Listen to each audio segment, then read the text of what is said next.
9장. 예수님께서 말씀하셨습니다. 내가 너희에게 진정으로 말한다.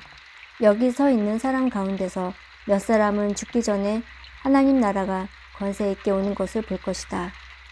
6일 뒤에 예수님께서 베드로, 야고보, 그리고 요한을 데리고 높은 산에 올라가셨습니다. 이 제자들 앞에서 예수님의 모습이 변하였습니다. 예수님의 옷이 하얗게 빛났습니다. 세상에 어떤 사람도 그렇게 희게 빨 수 없을 정도로 새하얗게 되었습니다. 엘리야가 모세와 함께 제자들 앞에 나타나 예수님과 더불어 말씀을 나누었습니다. 베드로가 예수님께 말했습니다. 선생님, 우리가 여기 있는 것이 좋겠습니다. 우리가 천막 셋을 세우겠습니다. 하나는 선생님을 위해, 하나는 모세를 위해, 그리고 또 하나는 엘리야를 위해서입니다. 베드로는 무엇을 말하는지 알지 못했습니다. 왜냐하면 그들이 두려움에 빠져 있었기 때문입니다. 구름이 그들을 덮었습니다. 그리고 그 구름 가운데서 소리가 들렸습니다. 이 사람은 내가 사랑하는 아들이다. 그의 말을 들어라. 그 즉시 제자들이 주위를 둘러보았습니다. 그러나 예수님 외에는 아무도 볼 수 없었습니다. 예수님께서 제자들과 함께 산 아래로 내려오시면서 인자가 죽은 자 가운데서 다시 살아나기 전까지는 그들이 본 것을 아무에게도 말하지 말라고 명령하셨습니다. 제자들은 아무에게도 말하지 않았습니다. 그러나 제자들은 죽은 자 가운데서 다시 살아난다는 것이 무슨 뜻인가 서로에게 물었습니다. 제자들이 예수님께 물었습니다. 어째서 율법학자들은 엘리야가 먼저 와야 한다고 말을 합니까? 예수님께서 대답하셨습니다. 엘리야가 먼저 와서 모든 것을 회복시킨다. 그런데 인자가 많은 고통을 받고 멸시를 받을 것이라고 기록된 것은 어찌 된 것이냐. 내가 너희에게 말한다. 엘리야는 이미 왔다. 그런데 성경에 글을 두고 쓰여진 것처럼 사람들이 그를 자기들 마음대로 대했다. 예수님과 세 제자들이 나머지 다른 제자들에게 돌아왔을 때 이들은 많은 사람들에게 둘러싸여 몇몇 율법학자들과 논쟁을 벌이고 있었습니다. 모여있던 모든 사람들이 예수님을 보자 놀라워하며 예수님께 인사하러 달려왔습니다. 예수님께서 물으셨습니다. 율법학자들과 무엇 때문에 논쟁하고 있었느냐? 무리 중에 한 사람이 대답했습니다. 선생님, 더러운 귀신이 들려서 말 못하는 제 아들을 데리고 왔습니다. 그 귀신이 아들을 사로잡으면 아이가 땅에 넘어집니다. 그러면 입에 거품을 물고 이를 갈면서 몸이 뻣뻣해집니다. 제가 제자들에게 귀신을 쫓아달라고 했는데 하지 못하였습니다. 예수님께서 대답하셨습니다. 이 믿음이 없는 세대여, 내가 얼마나 너희와 함께 있어야 하느냐? 내가 너희를 얼마나 더 두고 보아야 하느냐? 그를 내게 데리고 오너라. 제자들이 소년을 예수님께 데리고 왔습니다. 악한 귀신이 예수님을 보자마자 소년에게 경련을 일으켰습니다. 소년은 넘어져서 입에 거품을 물며 땅에 나뒹굴었습니다. 예수님께서 그 소년의 아버지에게 물었습니다. 이렇게 된 지가 얼마나 되었느냐? 어려서부터입니다. 귀신이 자주 아이를 죽이려고 불속이나 물속에 내던지기도 하였습니다. 할 수만 있다면 불쌍히 여기시고 도와주십시오. 예수님께서 그에게 말씀하셨습니다. 할 수만 있다면이 무슨 말이냐? 믿는 사람에게는 모든 것이 가능하다. 소년의 아버지가 즉시 소리쳤습니다. 제가 믿습니다. 제 믿음 없는 것을 도와주십시오. 예수님께서 많은 사람들이 달려와 모여드는 것을 보시고 더러운 귀신을 꾸짖으셨습니다. 이 듣지 못하고 말 못하게 하는 귀신아, 내가 너에게 명령한다. 소년에게서 나와 다시는 들어가지 마라. 더러운 귀신은 소리를 지르고 소년에게 경련을 일으키게 하고 나갔습니다. 소년은 마치 시체처럼 되었습니다. 그래서 사람들이 죽었다라고 말했습니다. 그러나 예수님께서 손을 잡고 일으키자 소년이 일어났습니다. 예수님께서 집으로 들어가셨을 때 제자들이 조용히 여쭈었습니다. 어째서 우리는 내쫓지 못했습니까? 예수님께서는 이런 종류의 귀신은 오직 기도로만 쫓아낼 수 있다고 대답하셨습니다. 예수님과 제자들이 그곳을 떠나 갈릴리를 지나가셨습니다. 예수님께서는 이것을 알리기를 꺼려하셨습니다. 예수님께서 제자들을 가르치셨습니다. 인자가 사람들의 손에 넘겨질 것이고 그들은 인자를 죽일 것이다. 그러나 죽은 지 3일 뒤에 다시 살아날 것이다. 그러나 제자들은 이 말씀을 이해하지 못했습니다. 그리고 예수님께 묻기를 두려워했습니다.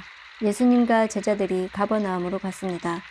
예수님께서 집에 계실 때 제자들에게 물으셨습니다. 너희가 오는 길에 무엇을 두고 논쟁을 벌였느냐? 제자들은 잠잠했습니다. 왜냐하면 그들이 자기들 중에서 누가 가장 높은가를 두고 길에서 다투었기 때문입니다. 예수님께서는 앉으셔서 12 제자를 부르셨습니다. 그리고 말씀하셨습니다. 누구든지 첫째가 되려면 다른 모든 사람보다 나중이 되어야 하고 모든 사람의 종이 되어야 한다. 그리고 한 어린이를 데려와 제자들 가운데 세우셨습니다. 그 아이를 팔에 안으시며 말씀하셨습니다. 누구든지 내 이름으로 이런 어린이 하나를 받아들이면 나를 받아들이는 것이다. 또 누구든지 나를 받아들이는 사람은 나를 받아들이는 것이 아니라 나를 보내신 분을 받아들인 것이다. 요한이 예수님께 말했습니다. 선생님, 선생님의 이름으로 귀신을 내쫓는 사람을 보고 하지 못하게 하였습니다. 그것은 그 사람은 우리를 따르지 않는 사람이기 때문입니다. 예수님께서 말씀하셨습니다. 그를 막지 마라. 내 이름으로 기적을 행하고 곧바로 나에 대하여 나쁜 말을 하는 사람은 없다. 우리에게 반대하지 않는 사람은 우리 편이다. 내가 너희에게 진정으로 말한다. 누구든지 너희가 그리스도의 사람이기 때문에 마실 물 한 잔을 건네주는 사람은 결코 상을 잃지 않을 것이다. 또 나를 믿는 어린아이들 가운데 하나를 죄짓게 하는 사람은 차라리 커다란 연자 맷돌을 목에 걸고 바다에 빠지는 것이 더 낫다. 만일 내 손이 죄짓게 한다면 그것을 잘라버려라. 두 손을 가지고 지옥에 꺼지지 않는 불 속으로 던져지는 것보다 장애인으로 영원한 생명을 누리는 곳에 들어가는 것이 훨씬 낫다. 만일 내 발이 죄짓게 한다면 그것을 잘라버려라. 두 발을 가지고 지옥에 던져지는 것보다 저는 발로 하늘나라에 들어가는 것이 더 낫다. 만일 내 눈이 죄짓게 한다면 그것을 뽑아버려라. 두 눈을 가지고 지옥에 던져지는 것보다 한 눈만 가지고 하나님 나라에 들어가는 것이 더 낫다. 지옥에서는 벌레도 죽지 않으며 불이 꺼지지도 않는다. 모든 사람이 소금 절이듯 불로 절여질 것이다. 소금은 좋은 것이다. 그러나 만일 소금이 짠맛을 잃으면 무엇으로 다시 짜게 하겠느냐. 서로가 소금을 지니고 화목하게 지내라. 10장. 예수님께서는 그곳을 떠나 유대 지방으로 가셨습니다. 다시 많은 사람들이 예수님께 몰려들었습니다. 다른 때와 마찬가지로 예수님께서 그들을 가르치셨습니다. 몇몇 바리새파 사람들이 예수님께 와서 예수님을 시험하려고 물었습니다. 사람이 아내와 이혼하는 것이 옳습니까? 예수님께서 대답하셨습니다. 모세가 너희에게 어떻게 명령하였느냐? 그들이 말했습니다. 모세는 남자가 이혼 증서를 써준 다음에 여자를 보내라고 허락하였습니다. 예수님께서 말씀하셨습니다. 너희의 마음이 굳어 있어서 모세가 이런 명령을 썼다. 그러나 하나님께서 세상을 만드실 때부터 남자와 여자를 만드셨다. 그러므로 남자가 자기 아버지와 어머니를 떠나 아내와 더불어 둘이 한 몸이 될 것이다. 따라서 더 이상 둘이 아니라 한 몸이다. 그러므로 하나님께서 하나로 만드신 것을 사람이 가르지 마라. 제자들이 집에서 예수님께 이혼에 대해 다시 물었습니다. 예수님께서 대답하셨습니다. 자기 아내를 버리고 다른 여자와 결혼하는 사람은 간음죄를 짓는 것이다. 자기의 남편을 버리고 다른 남자와 결혼하는 여자 또한 간음죄를 짓는 것이다. 사람들이 자기의 아이들을 데리고 예수님께 와서 어루만져 주기를 원했습니다. 그러나 제자들이 이들을 꾸짖었습니다. 예수님께서 이것을 보시고 노하시며 제자들에게 말씀하셨습니다. 어린아이들이 내게로 오게 놔두어라. 그들을 막지 마라. 하나님 나라는 이런 어린이와 같은 사람들의 것이다. 내가 너희에게 진정으로 말한다. 어린아이처럼 하나님 나라를 받아들이지 않는 사람은 결코 그곳에 들어가지 못할 것이다. 그리고 예수님께서 어린아이들을 팔에 안으시고 손을 얹어 축복하셨습니다. 예수님께서 길을 떠나시려고 할 때 한 사람이 달려와서 예수님 앞에 무릎을 꿇었습니다. 그리고 여쭈었습니다. 선하신 선생님, 영원한 생명을 상속받으려면 무엇을 해야 합니까? 예수님께서 대답하셨습니다. 왜 나를 선하다고 하느냐? 오직 하나님 외에는 아무도 선하지 않다. 네가 계명을 안다. 살인하지 마라. 간음하지 마라. 도둑질하지 마라. 거짓 증거를 대지 마라. 속이지 마라.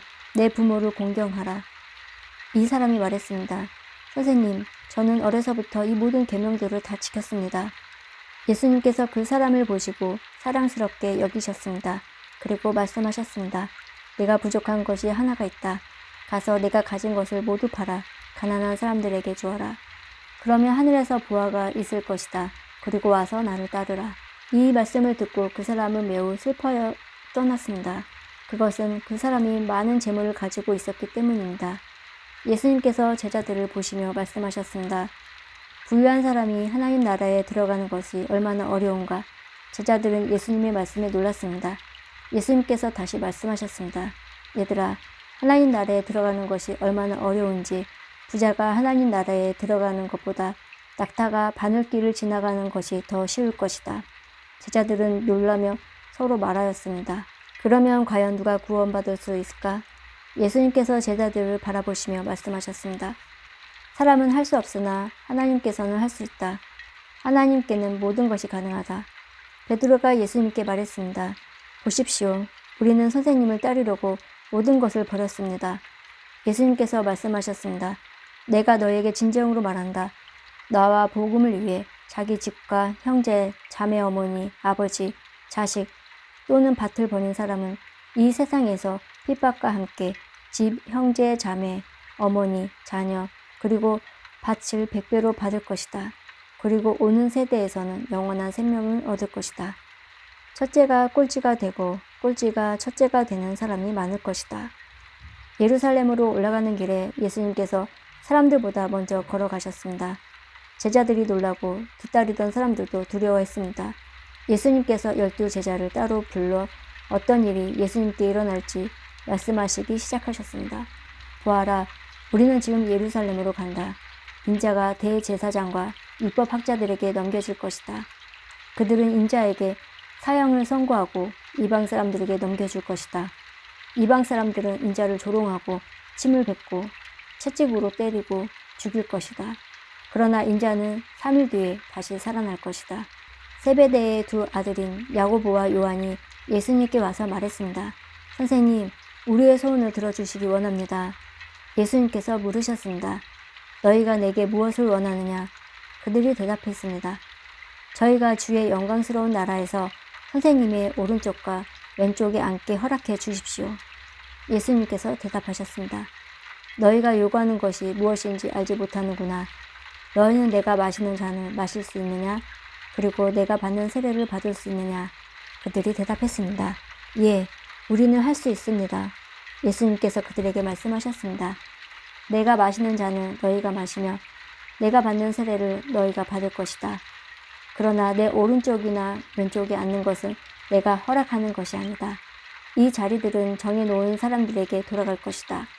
이 말을 듣고 나머지 10명의 제자들이 야고보와 요한에게 화를 내기 시작했습니다. 예수님께서 제자들을 부르시고 말씀하셨습니다. 너희가 아는 것처럼 이방 사람들의 통치자라는 사람들은 사람들을 지배하려고 한다. 고관들도 사람들에게 세도를 부린다. 그러나 너희는 그래서는 안 된다. 누구든지 너희 중에서 높아지려거든 종이 되어야 한다. 누구든지 너희 중에서 첫째가 되려거든 모든 사람의 종이 되어야 한다. 인자도 섬김을 받으러 온 것이 아니라 섬기러 왔다. 인자는 자기 생명을 많은 사람에게 대속물로 주려고 왔다. 예수님과 제자들이 여리고에 왔습니다. 예수님께서 제자들과 많은 사람들과 함께 여리고로 떠나실 때 디메오의 아들 바디메오라고 하는 앞을 보지 못하는 거지가 길가에 앉아 있었습니다. 나사렛 예수님이라는 소리를 듣고 그는 소리 지르기 시작했습니다. 다윗의 자손 예수님, 저에게 자비를 베풀어 주십시오. 많은 사람들이 그에게 조용히 하라고 엄하게 말했습니다. 그러나 그는 더욱더 크게 소리치었습니다. 다윗의 자손이시여, 저에게 자비를 베풀어 주십시오. 예수님께서 멈추어서 말씀하셨습니다. 그 사람을 이리 데리고 오너라. 사람들이 그를 불렀습니다. 안심하고 일어나게. 예수님께서 자네를 부르고 계시네. 그는 겉옷을 거기에 두고 벌떡 일어나 예수님께로 갔습니다. 예수님께서 그에게 물으셨습니다. 무엇을 해주기 원하느냐? 보지 못하는 자가 대답했습니다. 선생님, 다시 보기를 원합니다. 예수님께서 가거라. 내 믿음이 너를 낫게 하였다라고 말씀하셨습니다. 그 즉시 그는 보게 되었고 예수님을 따라 나섰습니다.